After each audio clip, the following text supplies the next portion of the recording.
বাংলা টেলিভিশনের অতি পরিচিত মুখ অভিনেত্রী ঐন্দ্রিলা বোস, যাকে সর্বপ্রথম স্টার জলসার স্বপ্ন উড়ান ধারাবাহিকে ঝিমলির চরিত্রে অভিনয় করতে দেখা গেছিল।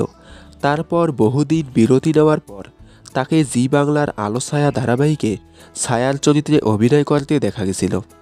এরপর একে একে তাকে স্টার জলসার বনফাগুন এবং সাহেবের চিঠি ধারাবাহিকে খল চরিত্রে অভিনয় করতে দেখা গেছিল।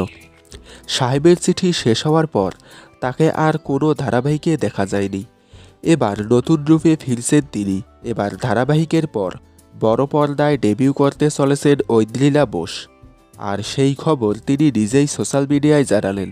বড় পর্দায় আসছে নতুন ছবি সাদা রঙের পৃথিবী। রাজশ্রীদের এই নতুন ছবির হাত ধরেই বড় পর্দায় অভিষেক ঘটতে চলেছে তার। ছবিতে ঐন্দ্রিলা বোসের পাশাপাশি দেখা যাবে শ্রাবন্তী চট্টোপাধ্যায় এবং দেবলীনা কুমারকে।